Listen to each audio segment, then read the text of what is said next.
Good morning, everybody. It's good to see you guys and have everybody here. Happy June 1st. Yeah. Woohoo. Before you guys got here, as we were setting up, Eric and I had launched into June is busting out all over. So apparently it's musical Sunday day at Temple Buddhist Center. So we'll all join in with that. And of course, it's also Pride Month. And so, and all the pools are opening up, and it's true, June really is busting out all over. And I have to apologize because the talk today was entitled Start Where You Are, an exploration of the 6 perfections. And as I got into writing the talk, I don't know what happened to the 6 perfections. They just went right out the window. And I wound up talking about the 4 phases of spiritual development. However, I will follow that up with the 2 wings of the practice and culminate with a partridge in a pear tree. So we're going to get all the numbers in. People often ask me, what's with all the numbers? You know, the 8-fold noble path, the 4 noble truths, et cetera, et cetera. And what you have to understand is for hundreds of years, Buddhism was an oral tradition. There was nothing written down. It was an oral tradition. And so they used the number system to keep things, to codify the teachings, so that those remained solid and steadfast. And so that's kind of why you have all these numbers and things like that. Again, a big welcome to everybody joining us from all around the world, folks joining us on our live stream. And we have some folks who are here for the first time today. So welcome, welcome. And we even have a number of folks from our PJ Sangha who are joining us here this morning. You know who they are because they're still in their pajamas. That's just kind of how we roll here. So I want to begin today's talk with a little story. And so at one point, there was one of the emperors of China asked Master Bodhidharma, which was a true teacher in the historical, in the writings and the scriptures of the Buddhist practice. And this emperor asked the Bodhidharma, what is enlightenment? And so Bodhidharma's answer was, lots of space, nothing holy. Interesting, right? Lots of space, nothing holy. Meditation is nothing holy as we think of that term here in the West, because within the Buddhist tradition, when you set up holy, you set up unholy. And in the Buddhist tradition, every moment is a miracle. Every moment is a new opportunity to awaken. And in fact, that's the problem with the word miracle. It implies that one's not happening right now. And so, therefore, there is nothing, my friends, that you think or feel that somehow gets put into the category of sin, the opposite of holy. There is nothing that you can think or feel that gets put into the category of bad. Sure, there are some things that are unpleasant, downright painful, but it's not bad. There is nothing that you can think or feel that gets put into the category of wrong. It is all grist for the mill. Your life is your practice. Everything that happens, even those things that are difficult, painful, and may seem or appear wrong, are truly the manure of waking up. It's the fertilizer of achieving enlightenment. It is the art of living in the present moment. And so the beautiful thing about the present moment is that it is a constant opportunity to begin your practice. In essence, we always start where we are every day. every morning, every afternoon, every evening, every moment. But why does it feel like, oh, I'm getting behind in my practice? Oops, I didn't meditate yesterday. Oh no. Pardon me. Why does it feel that like we're getting behind or that we're doing it wrong? Oh no. Everything that Robert said, I'm not doing any of that. And so we're constantly comparing contrast, which in itself is delusion, and we're lost in that. But the moment you see it is not the moment to beat yourself up because you weren't practicing. That moment is in itself a celebration of awakening. Isn't it interesting how we flip that script? In the West, the moment we notice we're not doing something, oh, I've been bad. I'm wrong. I'm not up to par. And in the Buddhist tradition, the moment you see it, send out the bands, set off the confetti cannons. You saw it. Right there is all you need. And so this idea, again, of it's all an opportunity to wake up. In essence, we are always starting where we are. And however we get lost, we think that we're doing it right. Or my favorite is we're needing some set of criteria in order to begin, in order to start. Or we need something to be a certain way. Once I get the new meditation cushion, the Wake Master 2000, then I can start. Then I'm going to be ready. Oh, and look, it's on sale on Amazon. Of course, we all know what happens once you go to purchase the Wake Master 2000, 45 minutes later, and you're scrolling through all the other things that you can get, right?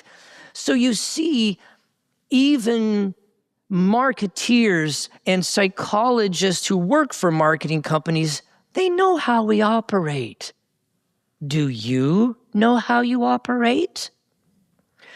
So, because that it is the conditioned mind that brings all about. So I come back to my question, why then, Victor, does it seem like I'm behind or I'm not doing it right or I need something to start? Because that is the conditioned mind. The egoic mind can only function in the past. And so then you get a message, well, you haven't practiced long enough. You're way behind everybody else.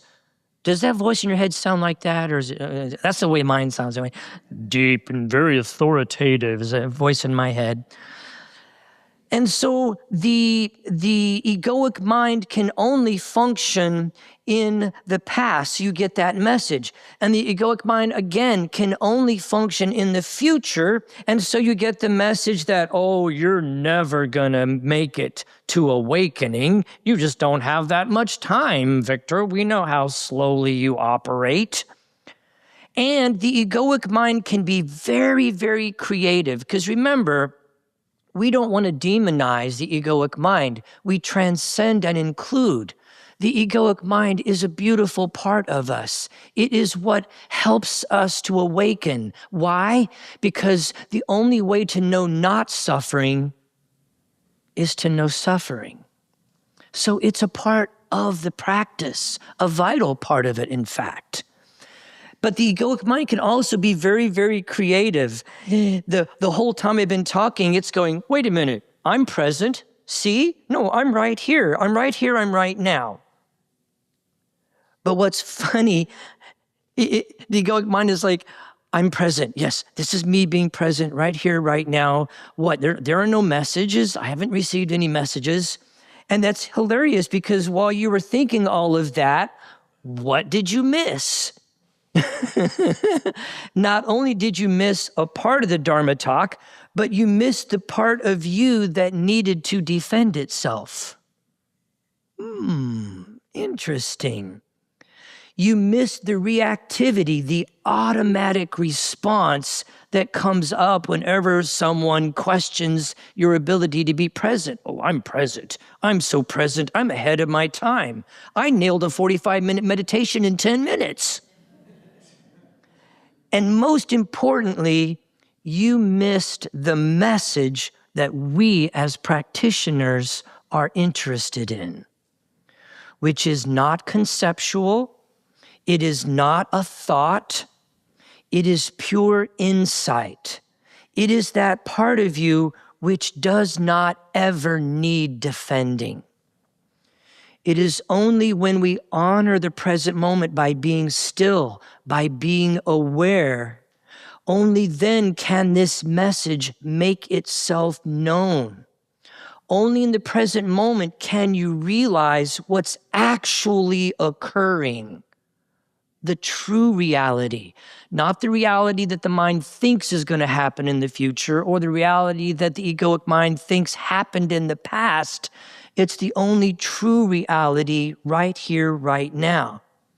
And this ancient practice is influencing whole sections of American psychology today. Somatic work is really taking a foothold within the psychological practices of American psychology today, as well as many, many others.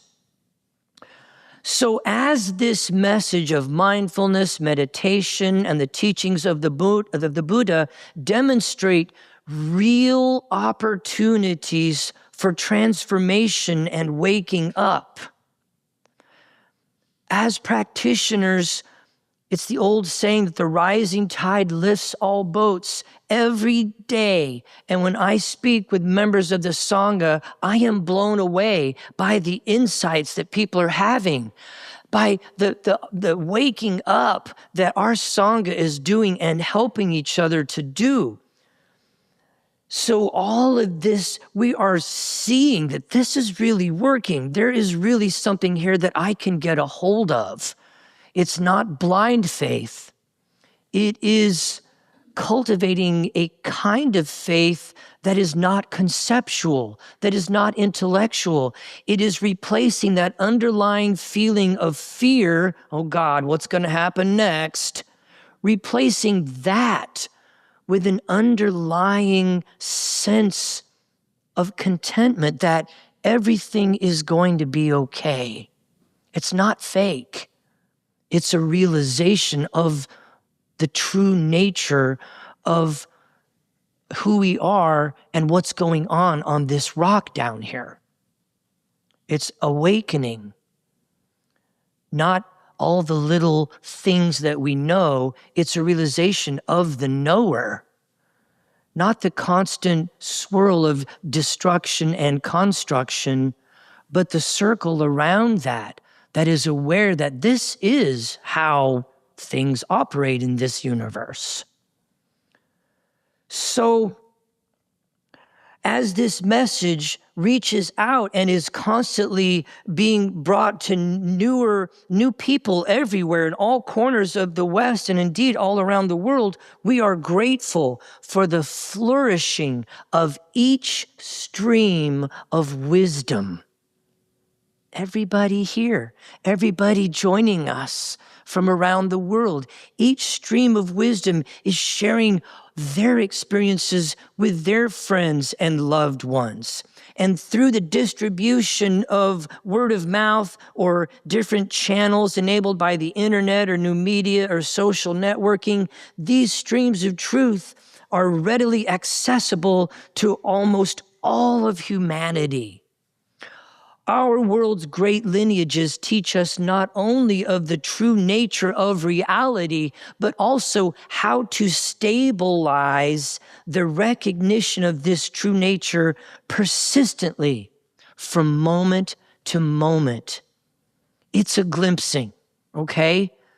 In my experience, and having been through many, many retreats and known many different teachers, very seldom is it just a switch that gets flipped. Oh, I'm awakened. Cool. Water's fine. Come on in, everybody.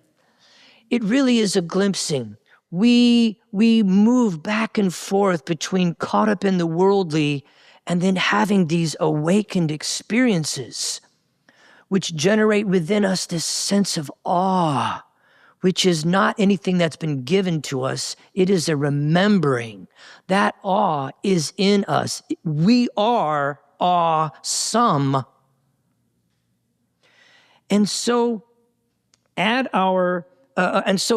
through this recognition and this beautiful, incredible, amazing time of spiritual growth and awakening here on our little blue planet, through all of this, it is helpful to have a framework that can orient our practice and our progress, because this is new territory, my friends. Our minds cannot figure this out because it's not conceptual, it's not intellectual. So this is new territory. Feels very strange. And people contact me, so I think I had an awakened experience, or they're like, I don't know what's going on, but I need to talk to somebody about things are different. And this new perspective, this new way of seeing the world and seeing our experiences it's helpful to have a sangha. It's helpful to have some teachings that reinforce that as we become more and more aware of our Buddha nature, our Christ nature, whatever name you want to put to it, okay? So at our summer retreat 2 weeks ago, Robert Brum and I led the retreat with a theme that utilized the 4 phases of spiritual development according to the works of Ken Wilber and his integral practice teachings. This framework explores learning not as a process of understanding content, but as a context for reimagining the learning process altogether. Let me say that again. That this framework explores learning not as a process of understanding content, but as a context for reimagining the learning process altogether.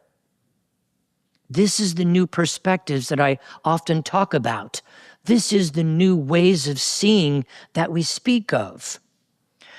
And so this framework explores this new context for reimagining learning, and through each domain, each of the 4 domains offers access to a different aspect of learning, a different way of seeing.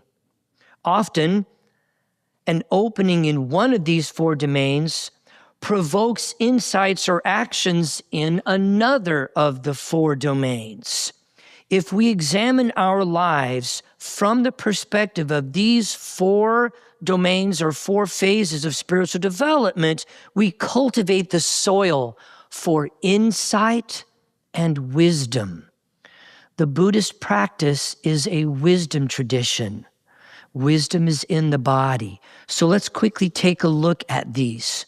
And I have provided a handout which is available to you at the doors at the back of the meditation hall. But let me run through these briefly, and then I know you guys are wonderful researchers, you are inquisitive, and the whole self-inquiry part of practice will drive some of you to go and do a little bit of research on this. And these are the 4 phases of spiritual development developed by Ken Wilber, known as wake up, grow up, clean up, and show up. Let me give you a brief rundown of what these are. Waking up. The process of waking up involves observing and questioning our assumptions and worldviews. A friend of mine has a teenager who likes to play video games, and one of these video games is like EA Sports. It's like a basketball or a football game. But I was over at their house when he was booting up the game, and at the front of the game is this, lots of music and flashing lights, and then it stops and it ends with a little child going, "Question everything." That's what it says. Question everything. And I'm going, that's so Buddhist.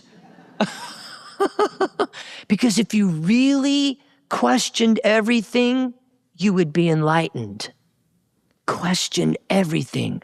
Where that thought came from, why I said that. Why is it that when something happens, I try to figure it out? Why must it always be the mind?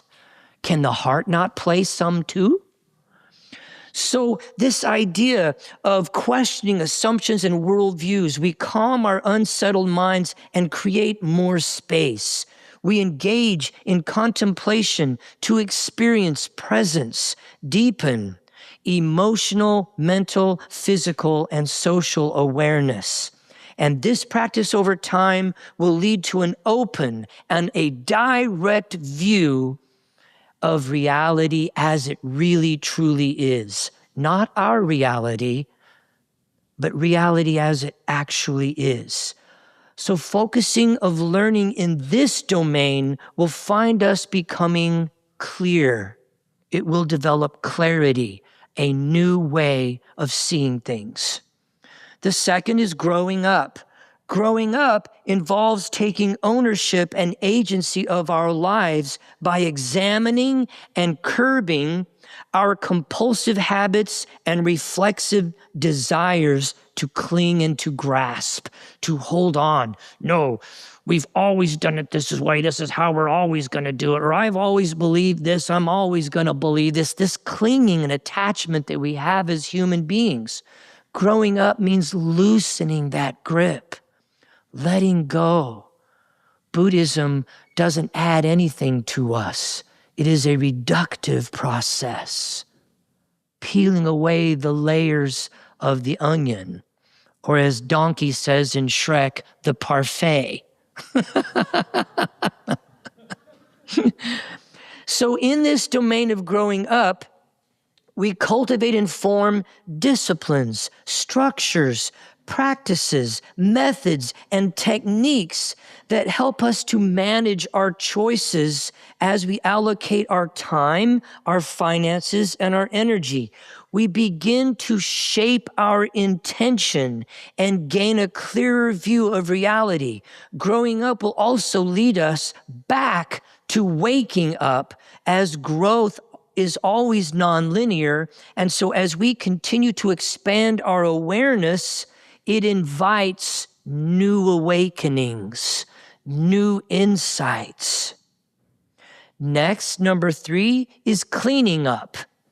In the domain of cleaning up, we become a spiritual warrior, freeing ourselves from concealed constraints, fixed patterns such as our defense mechanisms and coping strategies, and also our darker, more self-destructive habits and areas of unwholesomeness. In other words, that cleaning up area invites us to begin working with our shadow side, as Carl Jung put it, our shadow side. It helps us and bolsters our courage to go to those darker places that we are afraid of or don't want to see. Integrating our individual past, our heritage, our culture, our nationality, and involves it looking at that shadow side. This part of cleaning up will help us to become grounded and to begin the process of integrating, becoming whole. Becoming whole means embracing our shadow side. It means looking in those places that we don't want to look at. And oftentimes a teacher or a therapist can be very helpful in this area. And finally, showing up. Woody Allen says showing up is 80% of life, and this is where others can observe leadership. Showing up is engaging the world, and it reveals gaps in all of our other domains as we begin to experience a cycle of learning and unlearning. We fight that cycle. We engage that cycle. And in this area, we begin to show up. It's where competency and increasing awareness of who we truly are, our strengths, those things that we struggle with, our obstacles, and we embrace them. And we make a commitment to serve humanity in the world. In other words, showing up involves our presence. The presence that we attract, how we serve the world, and with whom we collaborate and collaborate to co-create.